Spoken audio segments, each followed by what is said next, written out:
आज हम जो टॉपिक देखने वाले हैं वो है जनन स्वास्थ्य। चलिए शुरू करते हैं जनन स्वास्थ्य के बारे में पढ़ना।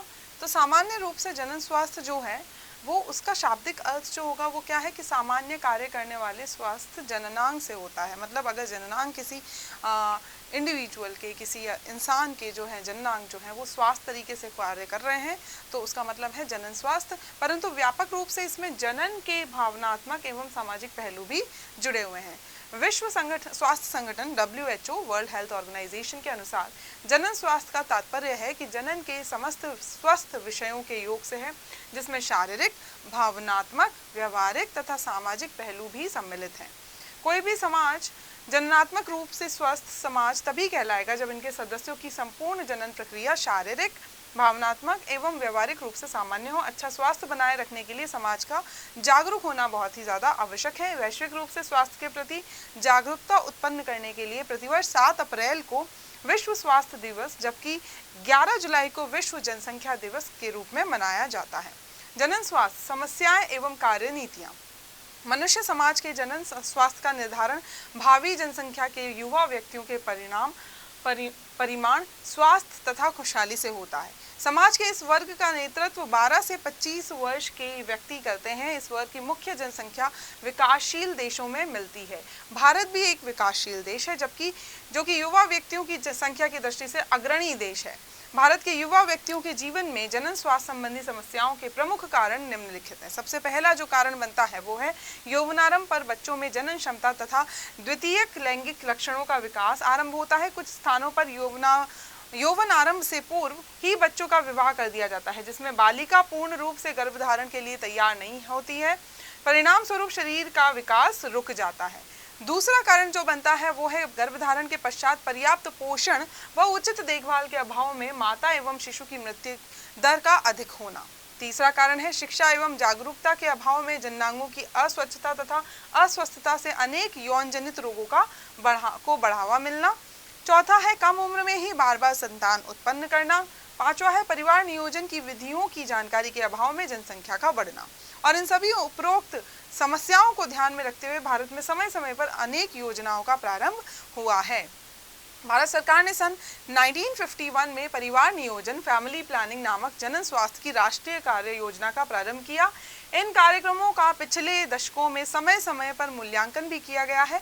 सन 1997 में भारत देश में जनन स्वास्थ्य हेतु एक व्यापक कार्यक्रम की शुरुआत हुई, जिसे जनन एवं शिशु स्वास्थ्य सेवा कार्यक्रम reproductive and child health care programme और RCH प्रोग्राम के नाम से जाना जाता है। आजकल इस कार्यक्रम को परिवार कल्याण फैमिली वेलफेयर के अंतर्गत रखा गया है। वह कार्यक्रम समाज में प्रजनन स्वास्थ्य, शिशु की देखभाल तथा जनन नियंत्रण के लिए जागरूकता, सुविधा एवं प्रोत्साहन प्रदान करता है। और इसके प्रमुख उद्देश्य जो हैं वो ये हैं। सबसे पहला है जनन संबंधी विषयों की जानकारी, awareness of reproduction related aspects.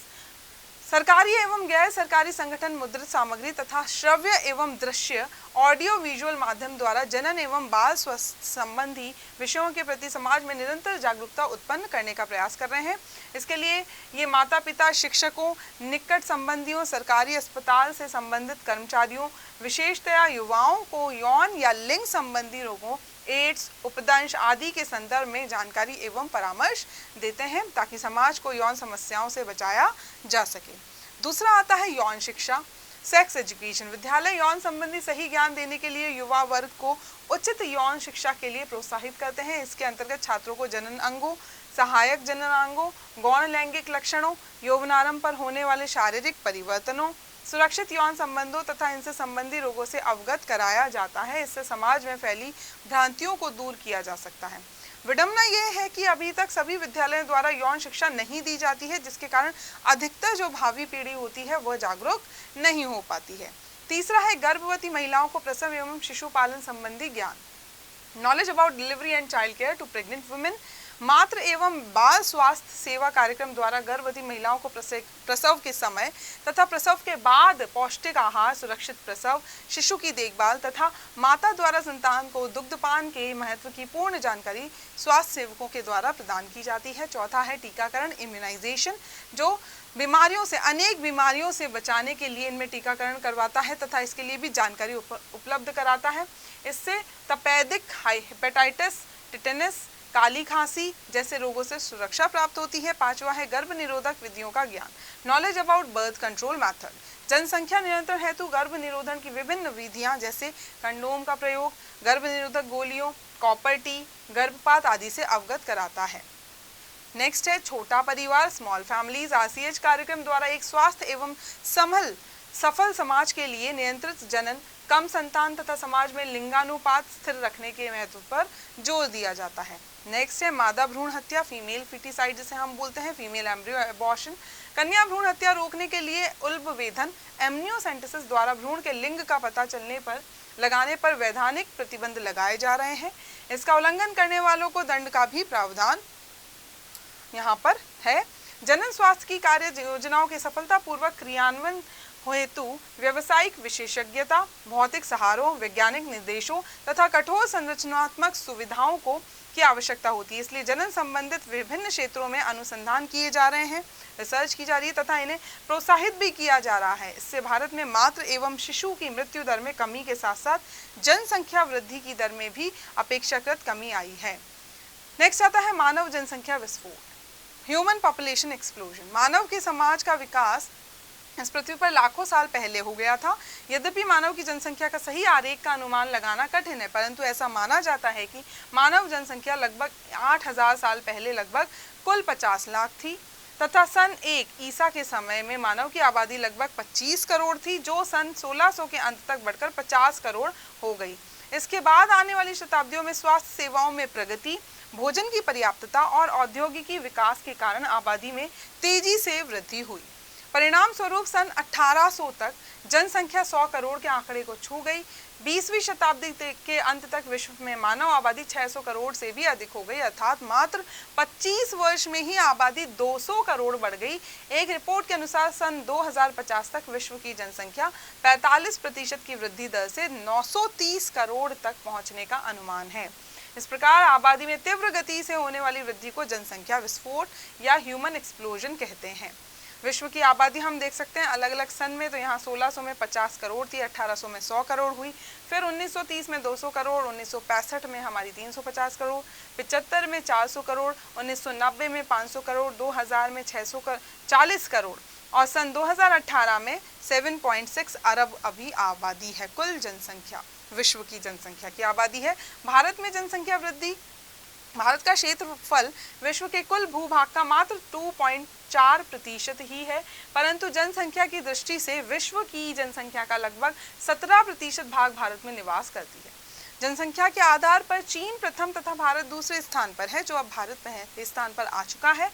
20वीं सदी की शुरुआत में भारत में मानव आबादी की भूतपूर्व वृद्धि प्रारंभ हुई। प्रथम 20 वर्षों में 5.4% की दर से भारत की जनसंख्या 25 करोड़ ही हुई थी, परंतु अगले 30 वर्षों में यह वृद्धि 43.7% की दर से बढ़कर 36 करोड़ हो गई। स्वतंत्रता के पश्चात जनसंख्या की स्थिति अधिक विकराल हो गई और सन 2001 के आंकड़ों के अनुसार आबादी 100 करोड़ से अधिक हो गई है। 2011 की जनगणना के अनुसार प्रति मिनट 51 बच्चों का जन्म होता है। इस प्रकार भारत की जनसंख्या 2011 में 1.8% की वृद्धि के दर से 121 करोड़ हो गई है। इसी दर से सन 2050 तक भारत की जनसंख्या 160 करोड़ तक पहुंचने का अनुमान है, जो कि विश्व का सर्वाधिक जनसंख्या वाला देश बन जाएगा। भारत का 100 करोड़वां बच्चा 11 मई 2000 को पैदा हुआ था। चलिए, तो यहाँ पर हम अलग अलग सन की भारत की आबादी दे सकते हैं। तो यहाँ पर सन 1961 की अगर हम देखें तो 43 करोड़ 90 लाख जो है इस सन में भारत की आबादी थी, और अगर हम 2016 की बात करें तो 1.324 अरब यहाँ पर आबादी है। मानव जनसंख्या वृद्धि के कारण क्या है भाई? सामान्यतया प्रकृति स्वयं अपनी प्राकृतिक प्रक्रियाएं जैसे अकाल, महामारी एवं प्राकृतिक प्रकोपों जैसे आंधी, तूफान, सूखा एवं बाढ़ आदि द्वारा जीवों की जनसंख्या का संतुलन बनाए रखती है। ये प्रकृति खुद कर लेती, किंतु इन आपदाओं से निपटने में समर्थ होने के कारण मानव जनसंख्या निरंतर बढ़ रही है, क्योंकि हम काफी समर्थ हो चुके हैं इन आपदाओं से निपटने के लिए। निम्न सामाजिक स्तर, लो सोशल स्टेटस। हमारे देश में लोगों का रहन सहन का स्तर जो है वो निम्न लो है। ग्रामीण क्षेत्रों में रहने वाली अधिकांश जनता निर्धन है, जो है विश्वास करती है कि जितने अधिक बच्चे होंगे वे उतना ही अधिक धनोपार्जन करेंगे। इस कारण निर्धन परिवार के लोग जनसंख्या नियंत्रण पर ध्यान नहीं देते हैं और वो बच्चे करते हैं। निरक्षरता दूसरा जो कारण है, इलिटरेसी। भारत में निरक्षरता का प्रतिशत ज़्यादा है, अतः लोग छोटे परिवार का महत्व नहीं समझते हैं। इस कारण लगातार संतान उत्पत्ति करते रहते हैं। तीसरा है सामाजिक रीति रिवाज, सोशल कस्टम्स एंड ट्रेडिशंस। हमारे देश में बच्चों को ईश्वर की देन माना जाता है। परिवार में पुत्र का जन्म आवश्यक समझा जाता है, क्योंकि भाई वही वो वंश को जो है नाम पुत्र से ही चलता है, ऐसा मान्यता है, ऐसी माना जाता है। इस कारण पुत्र प्राप्ति की कामना हेतु लोग कई संतानें पैदा कर लेते हैं, जिसके कारण परिवार बड़ा होता जाता है। चौथा है कम आयु में विवाह, मैरिज इन अर्ली एज। ग्रामीण तथा अशिक्षित परिवारों में आज भी बाल विवाह की प्रथा प्रचलन में है। अनेक कानूनी प्रतिबंधों के बावजूद भी कम आयु में अनेक विवाह संपन्न हो जाते हैं, जिसके कारण कम आयु में ही ये दंपत्ति संतानें पैदा करने लगते हैं। पांचवा जो कारण है मृत्यु दर में निरंतर कमी। भाई हम जो है regular deficit in death rate, विभिन्न आधुनिक चिकित्सक सुविधाओं और सामुदायिक स्वास्थ्य कारणों के फलस्वरूप मृत्यु दर में लगातार कमी आ रही है एवं जन्म दर बढ़ रही है। और हमारे देश में वर्ष 1921 में मृत्यु दर 49.2 व्यक्ति प्रति हजार थी, जो कि वर्ष 2011 की जनगणना के अनुसार मात्र 7.2 व्यक्ति प्रति हजार रह गई है। तो मृत्यु दर में जो है काफ़ी कमी आई है, लेकिन जन्म दर में कोई कमी नहीं आई है। जन्म दर उतनी ही तेजी से वृद्धि कर रही है और इसीलिए जो है जनसंख्या विस्फोट हो रहा है। नेक्स्ट है खाद्यान्न का उच्च उत्पादन, हाई प्रोडक्टिविटी ऑफ फूड। तकनीकी सुधार एवं वैज्ञानिक अनुसंधानों के फलस्वरूप खाद्यान्न के उत्पादन में पर्याप्त वृद्धि हुई है। अगर खाद्य उपलब्ध होगा तो जनसंख्या तेजी से बढ़ेगी, जिससे अनाज एवं सब्जियों की उपलब्धता बढ़ी है। खाद्यान्न भंडारण की आधुनिक तकनीकियों के कारण लंबे समय तक इसका उपयोग किया जा सका है तथा परिवहन साधनों द्वारा खाद्यान्न की कमी होने पर विश्व के किसी भी भूभाग पर पहुंचना संभव हो चुका है और इसीलिए जब खाद्यान्न उपलब्ध है तो जनसंख्या वृद्धि कर रही है। नेक्स्ट कारण आता है मानव ने पर्यावरण की कई दशाओं को अपने हिसाब से परिवर्तित करने की क्षमता को विकसित करके अपने अस्तित्व की ओर अधिक सक्षम बनाया है। चलिए अब जनसंख्या वृद्धि हो तो रही है, उसके कारण तो देख लिए, लेकिन उसके दुष्परिणाम क्या क्या हैं। शिक्षा व्यवस्था की समस्या, प्रॉब्लम ऑफ एजुकेशन सिस्टम। शिक्षण संस्थाएं कम होने से बढ़ती हुई आबादी के कारण बच्चों को शिक्षा के लिए प्रवेश पाना कठिन हो गया है। जैसे विद्यालयों के कमरे, फर्नीचर, खेल मैदान आदि बढ़ती जनसंख्या के लिए पर्याप्त नहीं है। दूसरा रोजगार की समस्या, जो सबसे बड़ी समस्या है जनसंख्या वृद्धि के जो दुष्परिणामों में सबसे बड़ा दुष्परिणाम आता है वो है एम्प्लॉयमेंट प्रॉब्लम। बढ़ती हुई जनसंख्या के अनुपात में रोजगारों की संख्या में वृद्धि पर्याप्त नहीं हुई है, जिससे बेरोजगारी की समस्या भी बढ़ती जा रही है। थर्ड आता है खाद्य आपूर्ति की समस्या, प्रॉब्लम ऑफ फूड सप्लाई। जनसंख्या की वृद्धि के अनुपात में खाद्यान्नों का उत्पादन कम हो रहा है, जिसके कारण लोगों को खाद्य सामग्री कम मात्रा में उपलब्ध हो पा रही है और बच्चे कुपोषण का शिकार हो रहे हैं। उन्हें पोषण जो है वो पूरी तरीके से नहीं मिल रहा है। स्वास्थ्य एवं चिकित्सा सेवा समस्या, हेल्थ एंड मेडिकल प्रॉब्लम। परिवार में बच्चे अधिक होने से माँ का स्वास्थ्य खराब हो जाता है, जिससे बच्चों की उचित देखभाल नहीं हो पाती है और वो बीमार तथा दुर्बल हो जाते हैं। हमारे देश में अस्पतालों की संख्या कम होने के साथ साथ उनमें पर्याप्त औषधियाँ भी उपलब्ध नहीं हो पाती हैं। नेक्स्ट है निर्धनता, पोवर्टी, गरीबी। ये दूसरा सबसे महत्वपूर्ण दुष्परिणाम है। जनसंख्या बढ़ने से और आजीविका के साधनों में कमी आने से प्रति व्यक्ति आय कम हो जाती है, जिससे निर्धनता बढ़ती है तथा लोगों में रहन सहन का स्तर भी लगातार गिर रहा है, जिससे जीवन संघर्ष बढ़ रहा है। अब जनसंख्या वृद्धि का नियंत्रण क्या है। भाई वृद्धि किसी भी देश की प्रगति पर अंकुश लगा देता है। जनसंख्या वृद्धि जो होती है वो अगर तेजी से हो रही है किसी भी देश में तो वो उस देश की वृद्धि पर जो है अंकुश लगा देता है, क्योंकि इसका सीधा प्रभाव हमारे स्रोतों पर पड़ता है। मानव के लिए सभी व्यक्तियों को आवश्यक सुविधा प्रदान करने के लिए जनसंख्या वृद्धि की दर में कमी लाना अति आवश्यक है। तो उसको रोकने के लिए क्या क्या प्रमुख उपाय किए गए हैं देखते हैं। कानूनी व्यवस्था, लीगल सिस्टम। जनसंख्या नियंत्रण हेतु संविधान में कठोर कानूनी व्यवस्था होनी चाहिए। संविधान के 42वें संशोधन वर्ष 1976 में संसद और विधानसभाओं को जनसंख्या नियंत्रण के लिए कानून बनाने के अधिकार प्रदान किए गए हैं। अतः राज्य सरकारों को परिवारों को सीमित रखने संबंधी कानून बनाने चाहिए। इसके अतिरिक्त विवाह की आयु में वृद्धि करके अपरोक्ष रूप से संतान उत्पत्ति की वृद्धि रोक सकते हैं। बाल विवाह पर पूर्ण प्रतिबंध लगाना चाहिए। दूसरा है शिक्षा व्यवस्था, एजुकेशन सिस्टम। भाई शिक्षित करना चाहिए, शिक्षित करने के कार्यक्रम में तेजी लानी चाहिए। शिक्षा द्वारा लोगों एवं समाज को जनसंख्या वृद्धि के कारणों व उनसे होने वाले भयंकर परिणामों से अवगत कराया जाए, क्योंकि अशिक्षित समाज में अज्ञानता, रूढ़िवादिता तथा धर्मांधता का प्रसार अधिक हो रहा है। तीसरा आता है आर्थिक स्थिति में सुधार, इकोनॉमिकल इम्प्रूवमेंट। लोगों को समय पर उचित रोजगार एवं व्यवसाय मिलने चाहिए, जिससे आर्थिक स्तर में सुधार हो सके, वे शिक्षित होकर जनसंख्या वृद्धि से होने वाले नुकसानों को समझ सके। चौथा है परिवार कल्याण संबंधी कार्यक्रमों को बढ़ाना। परिवारों को सीमित रखने हेतु लोगों में परिवार कल्याण कार्यक्रमों में रुचि बढ़ानी होगी, जैसे सीमित परिवार वाले व्यक्तियों के बच्चों को निःशुल्क शिक्षा, मुफ्त इलाज की व्यवस्था, सरकारी नौकरियों में प्राथमिकता आदि कार्यक्रम चलाने चाहिए। उससे क्या होगा कि दूसरे लोग जो हैं, जिन्होंने ज़्यादा जो है या फिर हम बोल सकते हैं सीमित परिवार नहीं है, बहुत बड़ा परिवार किया है, तो उनको पता लगे कि सीमित परिवार के क्या क्या फायदे हैं। बालक या बालिकाओं के लिए किशोरावस्था से ही पाठ्यक्रम में स्वास्थ्य एवं यौन शिक्षा को अनिवार्य करना चाहिए, जिससे वे अपने स्वास्थ्य पर पूरा ध्यान दे सकें। परिवार नियोजन, फैमिली प्लानिंग, परिवार कल्याण हेतु बच्चों की संख्या सीमित कर परिवार को नियोजित करने की प्रक्रिया को परिवार नियोजन कहते हैं। इससे जनसंख्या वृद्धि पर रोक लगाई जा सकती है। अब परिवार नियोजन है क्या? मानव एक सामाजिक प्राणी है जो समाज में रहता है, अतः मानव जाति में परिवार ही जनसंख्या की इकाई होती है। मानव जनसंख्या की वृद्धि को कम करने के लिए नियोजित तरीके से संतान उत्पत्ति की दर को कम करना परिवार नियोजन, फैमिली प्लानिंग कहलाता है। अब इसकी आवश्यकता क्यों है? छोटा परिवार सुखी परिवार, स्मॉल फैमिली हैप्पी फैमिली, ये हम सबने सुना है। तो भाई प्रत्येक परिवार में माता पिता को अपने बच्चों का लालन पालन करना होता है, अर्थात बच्चों को के लिए उचित भोजन, आवास, स्वास्थ्य, शिक्षा, वस्त्रों आदि आधारीय उपयोगिता की व्यवस्था करनी पड़ती है। माता पिता यह कार्य अपनी आय के अनुसार एक निश्चित सीमा में ही कर पाते हैं। अगर आय अच्छी होगी और परिवार छोटा होगा तो बच्चों को अच्छी जो है शिक्षा मिलेगी, अच्छे वस्त्र मिलेंगे, अच्छे साधन मिलेंगे। यदि परिवार बड़ा होगा तो बच्चों को सुविधाएं कम प्राप्त होंगी, और इसीलिए तो छोटा परिवार सुखी परिवार इसीलिए बोला गया है कि अगर छोटा परिवार है तो माता पिता के लिए ये आसान हो जाएगा कि अपनी आय के हिसाब से जो है वो अपने बच्चों का अच्छा लालन पालन कर सकें। पालन पोषण का प्रभाव, इफेक्ट ऑफ डेवलपमेंट, प्रत्येक व्यक्ति का व्यक्तित्व अलग होता है। यह गुण व्यक्ति में अनुवांशिक एवं उपार्जित लक्षणों का योग होता है। व्यक्ति का विकास उसके पालन एवं पोषण पर निर्भर करता है कि भाई उसका पालन पोषण कैसे हुआ है। बड़े परिवार में निम्न स्तर के पालन पोषण के कारण बच्चों के व्यक्तित्व का पूर्ण विकास नहीं हो पाता है।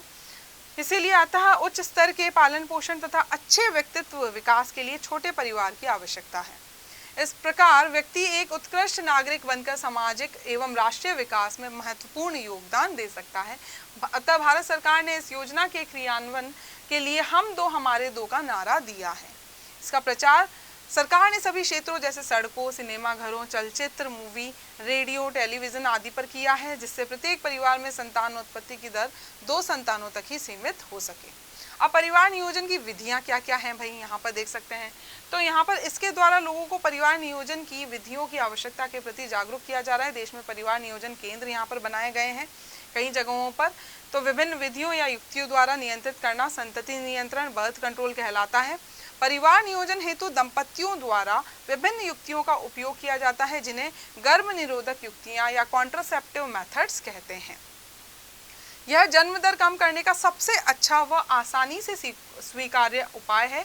एक आदर्श गर्भ निरोधक युक्ति में निम्न गुण होने चाहिए। भाई कोई भी आदर्श जो है गर्भ निरोधक युक्ति है तो उसमें क्या क्या गुण होने चाहिए? गर्भ निरोधक आसानी से उपलब्ध होने वाला होना चाहिए, जो कहीं पर भी उपलब्ध हो जाए। ये सस्ते या मुफ्त उपलब्ध होने चाहिए। गर्भ निरोधक प्रभावी होना चाहिए। गर्भ निरोधक के कोई अनुषंगी प्रभाव या दुष्प्रभाव, साइड इफेक्ट्स नहीं होने चाहिए।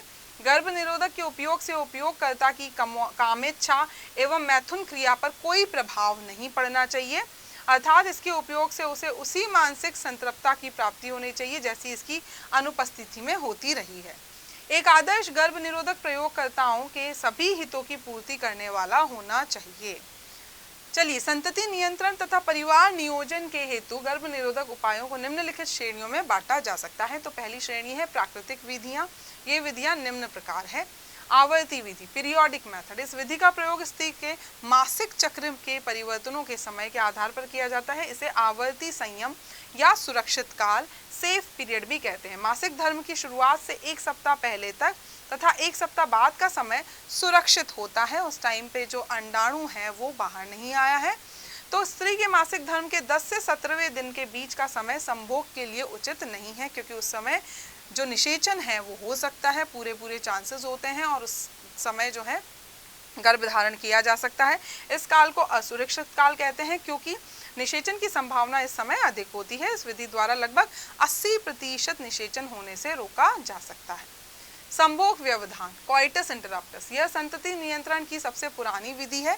इस विधि में निषेचन की क्रिया को रोकने के लिए पुरुष संभोग के समय वीर्य स्खलन के से ठीक पहले शिशन को योनि से बाहर निकाल लेता है तथा वीर्य सेचन से बच जाता है। इस विधि की सबसे महत्वपूर्ण कमी यह है कि वीर्य स्खलन से पूर्व काउपर की ग्रंथि से थोड़ा द्रव्य बाहर आता है, जिसमें अनेक शुक्राणु होते हैं। शिशन को बाहर निकलने में थोड़ी सी देरी प्रसव के लिए उत्तरदायी हो सकती है। तीसरा है स्तनपान अनार्तव, लैक्टेशनल एमनोरिया। यह विधि इस तथ्य पर आधारित है कि प्रसव के उपरांत जब माँ शिशु को स्तनपान कराती है तब लगभग 6 महीने तक अंडोत्सर्ग, ओव्यूलेशन तथा मासिक चक्र प्रारंभ नहीं होता है। परिणाम स्वरूप निषेचन की संभावना लगभग नहीं के बराबर होती है। चलिए, दूसरी जो विधियां हैं वो है बाधा विधियां। इस विधि में निषेचन की क्रिया को रोकने के लिए इसमें विभिन्न यांत्रिक एवं रासायनिक विधियों का उपयोग किया गया है। रासायनिक विधियां, केमिकल मेथड, योनि में संभोग से पूर्व विभिन्न प्रकार के क्रीम, जेली, फॉर्म, गोलियां, पेस्ट या दृश डॉन्च लगा दिया जाता है, जिससे इनमें उपस्थित रसायन स्खलित वीर्य में उपस्थित शुक्राणुओं को नष्ट कर देता है। इन्हें शुक्राणुनाशक, स्पर्मिसाइड पदार्थ भी कहते हैं। दूसरा है यांत्रिक विधियां, मैकेनिकल मेथड। इन विधियों के द्वारा शुक्राणुओं को गर्भाशय या अंडवाहिनी में जाने से रोका जाता है। इनमें कंडोम, योनि धानी, तंतुपट, ग्रीवा टोपी, सर्वाइकल कैप, कॉपर टी आदि का प्रयोग किया जाता है, जो निम्न प्रकार से हैं। तो यहाँ देख लेते हैं। सबसे पहला है कंडोम। यह रबर या पॉलीयूरिथेन की बनी छिद्र रहित पतली थैलीनुमा होती है। यह एक सिरे से बंद तथा दूसरे सिरे पर खुली होती है। संभोग के समय पुरुष इसे अपने शिशन पर चढ़ा लेता है, अतः वीर्य स्त्री की योनि में स्खलित न होकर कंडोम में ही रह जाता है। भारत में कंडोम सुलभ एवं सस्ते दामों में उपलब्ध है। भारत सरकार द्वारा यह निरोध नाम से मुफ्त में अस्पताल में उपलब्ध कराया जा रहा है। कॉन्डम एड्स एवं यौन संचारित रोग से भी बचाव करता है। दूसरा आता है योनि धानी, वेजाइनल पाउच। यह कंडोम की जैसी ही रचना होती है। इसके बंद तथा खुले सिरे पर लचीले छल्ले होते हैं। इसका बंद छोर वाला सिरा गर्भाशय की ग्रीवा पर चढ़ा दिया जाता है, जबकि खुले छोर वाला सिरा योनि के छिद्र के चारों ओर रहता है। इस प्रकार पुरुष का वीर्य धानी में ही रह जाता है, योनि धानी में ही। इसे मादा कंडोम भी कहते हैं। तीसरा है तंतुपट, डायफ्रैगम। यह गुंबद के आकार का रबर या पतले प्लास्टिक का बना टोपी जैसा होता है। इसे गर्भाशय गुहा के मार्ग में को बंद करने के लिए गर्भाशय की ग्रीवा पर चढ़ा देते हैं। नेक्स्ट है अंतर गर्भाशयी यंत्र, इंट्रा यूटेराइन डिवाइस। यह छोटा कुंडल नुमा या कुंडलित कॉइल्ड यंत्र होता है, जो प्लास्टिक, तांबे या स्टील का बना होता है। गर्भधारण को रोकने के लिए चिकित्सक द्वारा स्त्री की गर्भाशय की गुहा में स्थापित कर दिया जाता है। तो यहाँ हम देख सकते हैं नर कंडोम, महिला कंडोम, ये डायफ्रैगम है। फिर आपका ग्रीवा टोपी है, ये वॉल्ट है, ये शुक्राणुनाशी क्रीम, ये कॉपर टी का चित्र है, मल्टी लोड 375 जो एक आईयूडी है, इंट्रा यूटेराइन डिवाइस है, मुखीय गर्भ निरोधक गोलियां हैं, इम्प्लांट है, और ये अंतरोपण इंजेक्शन निक्षेप है। वर्तमान में विभिन्न प्रकार की आईयूडीज प्रचलित हैं, जैसे कि औषधि रहित आईयूडी, नॉन मेडिकेटेड आईयूडीज। इनमें किसी भी प्रकार की औषधि या रसायन का उपयोग नहीं किया जाता है। इसमें अंडवाहिनी में लिपिस लूमअप बनाकर अंडाणु व शुक्राणु को मिलने से रोका जाता है। उदाहरण लिपिस लूप। दूसरा है तांबा मोचक आईयूडी, कॉपर रिलीजिंग आईयूडीज। इसमें तांबे की टी आकृति के लूप का प्रयोग किया जाता है, जो कॉपर आयन का स्त्रावण करता है। ये कॉपर आयन शुक्राणुओं की भक्षकाणु क्रिया को बढ़ा देते हैं तथा शुक्राणु की गतिशीलता को कम कर उसकी निषेचन क्षमता को कम कर देते हैं। वर्तमान में अलग अलग समयावधि की कॉपर टी प्रचलित है। Copper T, copper 7, multiload 375। तीसरे हैं हार्मोन मोचक आईयूडी, हार्मोन रिलीजिंग आईयूडी। ये हार्मोन्स पर आधारित होती हैं, ये अंडोत्सर्ग की क्रिया को रोकती हैं व गर्भाशय की आंतरिक भित्ति को रोपण इम्प्लांटेशन के लिए अनुपयुक्त बनाते हैं, जैसे प्रोजेस्टासर्ट हो गए, CNG-20 हो गए। हार्मोनल गर्भ निरोधन, यह गर्भ निरोधन की अति सरल विधि है। इसमें स्त्री द्वारा गर्भ निरोधक गोलियां ऑरल कॉन्ट्रासेप्टिव पिल्स खाकर युग्मनज के निर्माण तथा गर्भधारण को रोका जाता है। इन गोलियों में प्रोजेस्टेरॉन की अधिक मात्रा तथा एस्ट्रोजन की कुछ मात्रा होती है। इन हार्मोन्स के कारण पीयूष ग्रंथि से FSH तथा LH का स्त्रावण बहुत घट जाता है, जिससे अंडाशय निष्क्रिय हो जाता है। प्राथमिक चिकित्सा केंद्रों पर माला डी नाम से ये गोलियां मुफ्त में उपलब्ध होती हैं। यह प्रतिदिन सुबह आर्तव चक्र में प्रथम दिन से अगले 21 दिन तक नियमित रूप से ली जाती हैं और आर्तव चक्र के अंतिम 7 दिनों में गोलियों को छोड़ दिया जाता है ताकि ऋतुस्राव प्रारंभ हो सके। सहेली नामक गोली एक गैर स्टेरॉइडल सामग्री है जिसे सप्ताह में 1 बार लिया जाता है तथा इसके दुष्प्रभाव कम है। इसे भारतीय वैज्ञानिकों द्वारा केंद्रीय औषधीय अनुसंधान संस्थान central drug and research institute CDRI Lucknow में तैयार किया गया है। आजकल प्रोजेस्टेरॉन के समान एक पदार्थ डिपो-प्रोवेरा के इंजेक्शन द्वारा भी गर्भ निरोधन किया जाता है। यह इंजेक्शन 3 माह में 1 बार दिया जाता है। प्रोजेस्टेरॉन के महीन नॉर प्लांट संपुटो अंतरोप नॉर प्लांट कैप्सूल इम्प्लांट्स को शल्य चिकित्सा द्वारा त्वचा के नीचे आरोपित करते हैं, जो अगले 5 वर्षों के लिए गर्भ निरोधन का कार्य करते हैं। पुरुषों के लिए अभी तक किसी गर्भ निरोधक गोली का आविष्कार नहीं हो पाया। इनके अतिरिक्त प्रोजेस्ट्रोजन व एस्ट्रोजन के संयोजन टीके या गोलियां भी प्रयुक्त की जाती हैं। यह सामान्य गर्भ निरोधक गोलियों की तुलना में त्वरित गति से कार्य करते हैं। इसे मैथुन या संभोग के 72 घंटों के अंदर आपातकालीन या सामान्य असुरक्षित यौन संबंधों, दंपति के संभोग से पूर्व गर्भ निरोधक लेने से भूल जाना या निरोध नहीं लगाने की स्थिति के कारण संभावित सगर्भता को रोकने के लिए अधिक प्रयुक्त किया जाता है। इसका उपयोग बलात्कार या जबरन सहवास की परिस्थितियों में सगर्भता को रोकने के लिए भी किया जा सकता है। बंध्याकरण, इस विधि में जनन वाहिनियों को किसी स्थान पर काटकर या बांधकर जननों से निकलने वाले युग्मकों के मार्ग को अवरुद्ध कर देते हैं। यह जनन क्षमता को स्थायी रूप से अवरुद्ध करने की सर्वाधिक सफल विधियां हैं। ये विधियां निम्नवत हैं। महिला का ऑपरेशन या महिला नसबंदी, जिसे ट्यूबेक्टमी कहा जाता है, यह विधि पूर्ण तथा स्थायी विधि है। इस विधि में स्त्रियों की अंडवाहिनी को काटकर बांध दिया जाता है, जिससे अंडाणु अंडवाहिका फैलोपियन ट्यूब में आगे नहीं बढ़ पाते हैं तथा निषेचन की क्रिया नहीं हो पाती है। यह कार्य संतान उत्पत्ति के समय ही कराया जा सकता है, क्योंकि अंडवाहिनी को काटने के लिए उदर की शल्य क्रिया करनी पड़ती है। पुरुष का ऑपरेशन या पुरुष नसबंदी, वैसेक्टोमी भी जिसे हम कहते हैं, महिलाओं की नसबंदी की तरह पुरुषों में शुक्रवाहिनी के ऑपरेशन से भी गर्भधारण की समस्या स्थायी रूप से दूर हो जाती है। इसमें पुरुष की शुक्रवाहिनी काट कर बांध दी जाती है। यह ऑपरेशन अत्यंत सरल है तथा कभी भी कराया जा सकता है। इसका पुरुष भी की संभोग क्षमता पर कोई भी प्रभाव नहीं होता है। तो यहाँ हम देख सकते हैं ये जो है महिला नसबंदी है और ये पुरुष नसबंदी है। तो यहाँ पर देखिए किस तरीके से काट कर जो है उसे बांध दिया गया है। चलिए यहाँ पर देख सकते हैं हम लोग जितनी भी हमने विधियाँ पढ़ी हैं, प्राकृतिक विधियाँ हमने सबसे पहले देखी, फिर उसके बाद में हमने दूसरी जो विधियाँ देखी वो थी बाधा विधियाँ, जिसमें रासायनिक विधियाँ अलग थी, यांत्रिक विधियाँ अलग थी, और फिर हमने यहाँ पर देखी लास्ट में हार्मोनल विधियाँ, मुखीय गोलियाँ जो मुख से ली जाती हैं, और निक्षेपण या अंतररोप जो त्वचा के नीचे रखा जाता है, बांध्याकरण या नसबंदी जिसमें हमने देखा महिला की भी होती है और पुरुष में भी होती है। चलिए चिकित्सीय सगर्भता समापन, गर्भकाल पूर्ण होने से पूर्व अनचाहे गर्भ की स्वैच्छिक समापन की प्रक्रिया चिकित्सीय सगर्भता समापन कहलाती है। सामान्यतया इसे उत्प्रेरित गर्भपात इंड्यूस्ड अबॉर्शन भी कहते हैं। विश्व में जनसंख्या वृद्धि को रोकने के लिए MTP की अहम भूमिका है। विश्व में प्रतिवर्ष लगभग 4.5 करोड़ लोग MTP कराते हैं, जो कुल सगर्भता के 1/5 भाग है।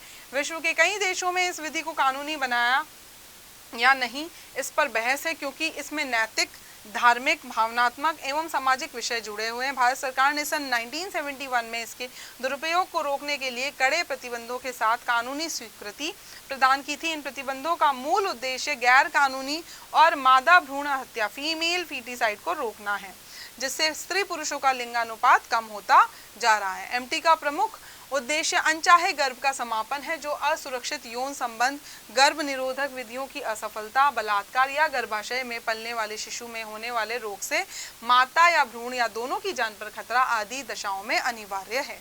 स्त्री के गर्भधारण के 3 माह पूर्व का समय एमटीपी के लिए उपयुक्त माना जाता है। सबसे उपयुक्त यही समय होता है। इसके बाद का समय अधिक जोखिम वाला होता है।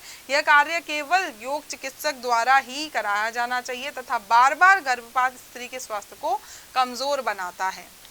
उल्बवेदन, यह तकनीक जन्म से पूर्व भ्रूण के स्वास्थ्य, लिंग या आनुवांशिक संरचना जेनेटिक कॉन्स्टिट्यूशन ज्ञात करने के में सहायक है। परिवर्धित भ्रूण माता के गर्भाशय में उल्ब द्रव में डूबा रहता है। इस द्रव की कुछ मात्रा सुई के द्वारा बिना भ्रूण को क्षति पहुंचाए नमूने के रूप में निकाल लिया जाता है। द्रव में उपस्थित कोशिकाओं का संवर्धन करने के पश्चात कोशिकाओं के गुणसूत्रों का निरीक्षण करके उनमें उपस्थित रोगों का अध्ययन करते हैं। यदि भ्रूण को जन्मजात ठीक न होने वाला रोग हो तो गर्भधारण की प्रारंभिक अवस्था में ही भ्रूण का चिकित्सक सगर्भता समापन एमटीपी कर देते हैं। इस तकनीक का दुरुपयोग भ्रूण के लिंग पहचान के लिए भी किया जाता है, जो गैर कानूनी है। भ्रूण के मादा होने का पता चलने पर अक्सर गर्भपात करा दिया जाता है, जो एक दंडनीय अपराध है। तो इस तरीके से यहाँ पर जो है इंजेक्शन डालकर जो है सुई से जो है हल्का सा वो द्रव लिया जाता है और फिर उसको टेस्ट किया जाता है। अतः भारत सरकार ने प्रीनाइटल डायग्नोस्टिक तकनीक एक्ट 1994 लागू किया है, जिसके अनुसार सभी अनुवांशिक सुझाव केंद्रों एवं प्रयोगशालाओं का रजिस्ट्रेशन अनिवार्य हो गया एवं इसमें उल्लंघन करने पर सजा का भी प्रावधान है। उल्बवेदन की क्रियाविधि को निम्न चरणों द्वारा समझा जा सकता है। चरण 1, लगभग 20 ml उल्ब द्रव कोशिका सहित माता की उदर से निकाला जाता है। चरण 2, इस द्रव का अपकेंद्रण सेंट्रीफ्यूगेशन किया जाता है। तीसरा चरण है, कोशिकाओं को लिंग परीक्षण के लिए जांचा जाता है एवं शुद्ध डीएनए का विश्लेषण किया जाता है। चरण 4 जो है उल्ब द्रव का विश्लेषण किया जाता है और 5वां चरण है उपरोक्त की कोशिकाओं में से कुछ कोशिकाओं का प्रयोगशाला में पोषक माध्यम में संवर्धन किया जाता है और 6वां चरण है संवर्धित कोशिकाओं का विभिन्न बीमारियों के लिए विश्लेषण किया जाता है। तो यौन संचारित रोग, जिन्हें हम एसटीडी भी बोलते हैं, सेक्सुअली ट्रांसमिटेड डिजीजेज, वो रोग जो संभोग के समय यौन संबंधों द्वारा एक व्यक्ति से दूसरे व्यक्ति में संचारित होते हैं, यौन संचारित रोग कहलाते हैं। इन्हें रजित रोग, वेनेरल डिजीजेज, वीडीबी कहते हैं। ये रोग किसी भी प्रकार के लैंगिक संबंध, योनि, गुदा या मुख मैथुन द्वारा फैलते हैं। इन रोगों के फैलने की संभावना एक से अधिक व्यक्तियों के साथ यौन संबंध रखने पर अधिक हो जाती है। सबसे पहला है उपदंश सिफाइलिस, जिसे हम बोलते हैं ट्रिपेनोमा पैलिडम नामक जीवाणु के संक्रमण से फैलता है। सिम्टम क्या है, लक्षण क्या है? इसका प्रमुख माध्यम बाह्य जननांगों में घाव, रोम, पुटिकाएं का या खरोच आदि है। उपदंश में सर्वप्रथम संक्रमित स्थान पर एक बैंगनी सा वृत्ताकार गोल सा घाव बन जाता है। शरीर के ग्रसनी, मलाशय तथा होठों की श्लेष्मिका में भी ऐसा संक्रमण हो सकता है। लगभग 2 से 6 सप्ताह के बाद में घाव ठीक हो जाता है। कुछ सप्ताह पश्चात त्वचा पर रुधिर, परिसंचरण एवं तंत्रिका तंत्रों के अंगों में चिपचिपे पदार्थ से भरी गिल्टियां बनने लगती हैं। इसके अधिक संक्रमण पर व्यापक रुधिर स्राव, पक्षाघात, लकवा, पागलपन आदि सा हो सकता है। गर्भवती स्त्रियों में यह रोग भ्रूण के लिए भी घातक होता है। उपचार क्या है? इस रोग के उपचार हेतु सामान्यतः टेट्रासाइक्लिन तथा पेनिसिलिन का उपयोग करते हैं, जो क्या है, हमारे प्रतिजैविक हैं। एंटीबायोटिक। सुजाक, यह रोग निसेरिया गोनोरी नामक जीवाणु द्वारा फैलता है। रोग के चिन्ह शरीर के बाहर नहीं पाए जाते हैं। लक्षण क्या है? संक्रमण स्त्रियों एवं पुरुषों के मूत्र मार्ग यूरेथ्रा में रहता है। संक्रमित व्यक्ति को मूत्र त्याग के समय मूत्र मार्ग में जलन होती है तथा सूजन भी आ जाती है। शिशन के सिरे पर पीले हरे रंग का स्रावण होता है। जीवाणु का संक्रमण एक व्यक्ति से दूसरे व्यक्ति में संभोग के द्वारा ही होता है। सही समय पर उपचार न होने पर यह रोग प्रोस्टेट ग्रंथि तथा अधिवृषण तक फैल जाता है। इस स्थिति में उपचार अधिक कठिन होता है। स्त्रियों में इस संक्रमण का कोई प्रभाव नहीं पड़ता है, परंतु ये इन जीवाणुओं के लिए वाहक का कार्य करती हैं। उपचार की बात करें, जीवाणु जनित रोग होने के कारण इसका उपचार भी पेनिसिलिन द्वारा ही किया जाता है। तीसरा है क्लेमाइडिया। यह एक यौन संचारित रोग है जो क्लेमाइडिया ट्राइकोमेटस नामक जीवाणु द्वारा होता है। इसके लक्षण हैं, इसके संक्रमण से मूत्र मार्ग शोथ, यूरेथ्राइटिस, अधिवृषण शोथ, एपिडिडाइमिटिस नामक रोग नर में तथा गर्भाशय ग्रीवा शोथ, सर्विसाइटिस नामक रोग स्त्रियों में उत्पन्न होता है। इस रोग में मूत्र त्याग एवं जननांगों से अन्य पदार्थ के स्राव से जलन होती है। उपचार क्या है? टेट्रासाइक्लिन एवं डीऑक्सीसाइक्लिन युक्त दवाइयों का उपयोग करते हैं। चौथा है ट्राइकोमोनियासिस। तो यहाँ पर जो जीवाणु है या जो प्रोटोजोआ है वो है ट्राइकोमोनास वेजाइनालिस द्वारा होता है, ये एक प्रोटोजोआ है। लक्षण क्या है? पुरुषों के मूत्रमार्ग तथा स्त्रियों की योनि का एक पोषदीय परजीवी है। इसके संक्रमण से योनि से सफेद रंग का पानी निकलता है तथा स्त्राव में दुर्गंध आती है। भग वल्वा में जलन एवं खुजली भी होती है। पुरुषों में मूत्र त्याग के समय दर्द तथा मूत्र मार्ग में सूजन की शिकायत होती है। इसके उपचार की अगर हम बात करें तो ऑरियोमायोसिन तथा टेरामाइसिन नामक प्रतिजैविक दवाइयाँ प्रयोग की जाती हैं। इसमें स्त्री एवं पुरुष दोनों का उपचार एक साथ करना पड़ता है। पांचवा है जननांगों का हर्पिस रोग। यह विषाणु जनित रोग है जो हर्पिस सिंप्लेक्स विषाणु सेकंड HSV सेकंड से होता है। लक्षण क्या है? जननांगों में सूजन, पीड़ा, घाव तथा योनि एवं मूत्र मार्ग से पानी निकलना आदि लक्षण दिखाई देते हैं। HSV1 के संक्रमण से चेहरे एवं मुंह पर घाव हो जाते हैं। इस रोग में संक्रमित स्थान पर अत्यधिक दर्द होता है। उपचार की अगर हम बात करें तो कोई निश्चित उपचार नहीं है। रोगी को एसाइक्लोविर नामक दवा के उपयोग से लाभ प्राप्त हो सकता है। इसके अलावा दर्द निवारक दवाइयाँ भी खाना पड़ता है एवं संभोग के प्रति संयम रखना चाहिए। छठा है जननांगों के मस्से। यह रोग मानव पैपिलोमा विषाणु HPV जिसे हम बोलते हैं के संक्रमण से होता है। लक्षण क्या है? स्त्रियों में योनि एवं ग्रीवा सर्विक्स में मस्से निकल आते हैं जो बाद में कैंसर में बदल जाते हैं। उपचार की अगर हम बात करें तो लेजर सर्जरी या अल्फा इंटरफेरॉन नामक दवा द्वारा किया जाता है। सातवां जो हमारा है वो है उपार्जित प्रतिरक्षा अपूर्णता संलक्षण। यह रोग रेट्रोवायरस श्रेणी के विषाणु के संक्रमण से फैलता है। इस विषाणु का नाम मानव प्रतिरक्षा अपूर्णता विषाणु HIV जिसे हम बोलते हैं, और ये हमारी डिजीज जो है वो है एड्स जिसे हम जानते हैं। यद्यपि यह रोग शरीर के तरल पदार्थों के संपर्क में आने पर फैलता है, फिर भी इसे यौन संचारित रोगों के साथ रखते हैं क्योंकि यौन संपर्क दो व्यक्ति के शरीर के तरल पदार्थों के संपर्क में आने का सबसे प्रचलित माध्यम है। लक्षण क्या है? इस रोग के संक्रमण से रोगी में प्रतिरक्षण क्षमता समाप्त हो जाती है। इस रोग से बचाव ही सर्वाधिक उपयुक्त उपाय है। विभिन्न देशों में इसके संभावित उपचार की व्यापक प्रशासनिक सुविधाएं उपलब्ध कराई जाती हैं। इसके टीके के लिए प्रयास किए जा रहे हैं परंतु अभी तक पूर्णतः सफल औषधि प्राप्त नहीं की जा सकी है। अनेक संस्थान जैसे भारतीय औषधि अनुसंधान परिषद ICMR के राष्ट्रीय एड्स संस्थान पुणे द्वारा निर्मित TGAACO9, चीन में निर्मित SH आदि कुछ औषधियां तैयार की हैं। यकृत शोथ या हेपेटाइटिस। इस रोग में यकृत में विषाणु के संक्रमण के कारण यकृत कोशिकाओं की क्षति होती है। इससे यकृत शोथ भी कहते हैं। हेपेटाइटिस बी का रोगजनक हेपेटाइटिस B HBV होता है जो मैथुन संक्रमित चिकित्सीय औजार तथा संक्रमित रुधिर आधान द्वारा फैलता है। लक्षण क्या है? इस रोग की प्रारंभिक अवस्थाओं में रोगी को फ्लू, मिचली आना, भूख की कमी आदि हो जाते हैं। अधिक संक्रमण पर यकृत की कोशिकाओं की अधिक क्षति होने पर पीत ज्वर, जॉन्डिस हो जाता है। रोग के प्रचंड होने पर रोगी को चक्कर आने लगते हैं और अंततः इसकी मृत्यु हो जाती है। यकृत शोथ के विषाणु का संक्रमण मलमूत्र के माध्यम से फैलता है। उपचार क्या है?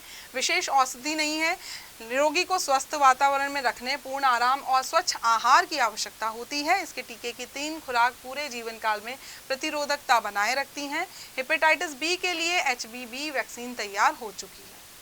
यौन संचारित रोगों की रोकथाम एवं उपचार। यौन संचारित रोगों से बचाव हेतु सर्वप्रथम उपचार से पूर्व बचाव पर अधिक ध्यान रखा जाना चाहिए। निम्नलिखित साधारण क्रियाकलाप तथा अभ्यास से बचाव किया जा सकता है, जैसे अनजान तथा अनेक व्यक्तियों के साथ लैंगिक संपर्क या शारीरिक संबंध नहीं बनाने चाहिए। मैथुन के समय अवरोध विधियां जैसे कंडोम आदि का प्रयोग किया जाना चाहिए। सदैव निर्जमीकृत या रोगाणु रहित स्टरलाइज सुई एवं सिरिंजों का उपयोग किया जाना चाहिए तथा नशीली दवाइयों के प्रयोग से बचकर रहना चाहिए। लोगों को यौन या लैंगिक संचारित संबंध से जागरूक बनाना चाहिए। जनन अंगों तथा पथ में किसी असामान्य लक्षण जैसे जलन, सूजन, स्राव, STDs के संकेत हो सकते हैं, इसलिए तत्काल अनुभवी यौन रोग विशेषज्ञ से उपचारित कराना चाहिए। उपरोक्त उपायों के अतिरिक्त रोगी व्यक्ति को संभोग की स्थिति से दूर रखा जाना चाहिए। इनको उपयुक्त हवादार कमरों में रखा जाना चाहिए तथा शारीरिक स्वच्छता का ध्यान रखना चाहिए। रुधिर आदान के समय अतिरिक्त सावधानी बरती जानी चाहिए तथा रुधिरदाता की पहचान अवश्य होनी चाहिए। बाध्यता एवं सहायक जनन प्रौद्योगिकी। विश्व में अनेकों दंपति बांधे हैं। अर्थात शीत संभोग करने के पश्चात भी दंपति द्वारा संतानोत्पत्ति नहीं कर पाना बांध्यता या बांझपन कहलाता है।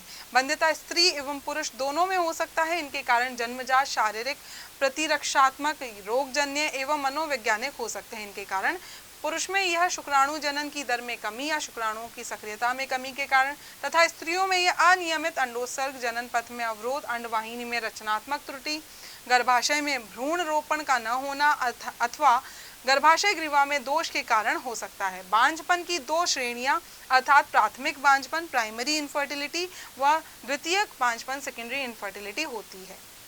प्राथमिक बांझपन में विवाह के 1 वर्ष पश्चात भी स्त्री गर्भवती नहीं हो पाती है, जबकि द्वितीय बांझपन में स्त्री गर्भवती तो हो जाती है परंतु गर्भकाल पूरा नहीं कर पाती है, बीच में ही गर्भपात या अबॉर्शन हो जाता है। बांध्यता का निवारण के लिए चिकित्सालयों में विशिष्ट संभाग की व्यवस्था होती है। इसे बांध्यता चिकित्सालय इनफर्टिलिटी क्लिनिक्स कहते हैं। इनमें कुछ रोगों का उपचार करके दंपतियों को स्वस्थ शिशु जन्म कराने में सहायता की जाती है। यद्यपि कुछ रोगों का निवारण संभव नहीं हो पाता है, इस अवस्था में दंपति को उत्कृष्ट तकनीक द्वारा सहायता की जाती है। इन तकनीकों को सहायक जनन प्रौद्योगिकी, असिस्टेड रिप्रोडक्टिव टेक्निक या ART कहते हैं और ये निम्नलिखित हैं। सबसे पहला है इंट्रायूटेराइन इंसेमिनेशन और IUI, अंतः गर्भाशयी शुक्राणु सेचन। उन स्त्रियों में किया जाता है जिनके पति के वीर्य में शुक्राणु कम होते हैं या शुक्राणु कम सक्रिय होते हैं। इस अवस्था में प्रयोगशाला में पति के वीर्य से शुक्राणु को पृथक कर कृत्रिम रूप से स्त्री की योनि या गर्भाशय में पहुंचा दिया जाता है। इसे कृत्रिम शुक्राणु सेचन तकनीक, आर्टिफिशियल इंसेमिनेशन टेक्निक या AIT भी कहते हैं। दूसरा है युग्मज अंतः अंडवाहिनी स्थानांतरण, जायगोट इंट्राफेलोपियन ट्रांसफर, ज़िफ्ट। प्रयोगशाला में निषेचित किए गए युग्मनज को 24 घंटे के पश्चात या 8 कोरक पुटी ब्लास्टोफियर की अवस्था में स्त्री की अंडवाहिनी में लेप्रोस्कोप द्वारा अग्रिम परिवर्तन के लिए स्थानांतरित किया जाता है। तीसरा है युग्मक अंतः अंडवाहिनी स्थानांतरण, गैमेट इंट्राफेलोपियन ट्रांसफर, गिफ्ट। इस विधि का प्रयोग उन स्त्रियों में किया जाता है जो अंडाणु नहीं बना सकती हैं परंतु निषेचन एवं आगे के परिवर्तन के लिए उपयुक्त वातावरण दे सकती है। इसमें एक दाता स्त्री से अंडाणु को लेकर उस स्त्री की अंडवाहिनी में स्थानांतरित कर दिया जाता है। चौथा है अंतः कोशिकीय शुक्राणु निक्षेपण, इंट्रासाइटोप्लाज्मिक स्पर्म इंजेक्शन। प्रयोगशाला में भ्रूण बनाने की इस प्रक्रिया को शुक्राणु को सीधे अंडाणु में अंतःक्षेपित इंजेक्ट कर दिया जाता है। यह तकनीक पुरुषों में शुक्राणुओं के अभाव, शुक्राणु का अंडाणु में प्रवेश करने की अक्षमता या असामान्य आकार के शुक्राणु जैसी स्थितियों में उपयोग की जाती है। इस तकनीक के उपयोग से प्रथम बच्चे का जन्म सन 1992 में हुआ था।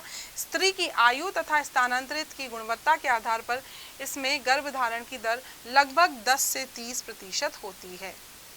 पांचवा है अंतः पात्र निषेचन, इन विट्रो फर्टिलाइजेशन, IVF। यह तकनीक उन स्त्रियों के लिए सहायक है जिनमें गर्भधारण नहीं होता है। इसमें अंडाणु को बाहर निकालकर पति के शुक्राणु से निषेचन प्रयोगशाला में ही किया जाता है। निषेचित अंडे की 32 कोशिकीय अवस्था में इसे माता के गर्भाशय में रोपित कर देते हैं। गर्भावधि पूर्ण होने पर माता सामान्य शिशु को जन्म देती है। इस विधि को अंतः पात्र निषेचन, IVF या भ्रूण स्थानांतरण, एम्ब्रियो ट्रांसफर, ET कहते हैं। इस तकनीक को परख नली शिशु, टेस्ट ट्यूब बेबी भी कहते हैं। विश्व में सबसे पहले परख नली शिशु का जन्म स्टेप्टो एवं एडवर्ड्स नामक वैज्ञानिकों के प्रयास द्वारा 25 जुलाई 1978 में ब्रिटेन के ओल्धम शहर में हुआ। यह शिशु एक लड़की थी जिसे ल्यूसी जॉय ब्राउन नाम दिया गया।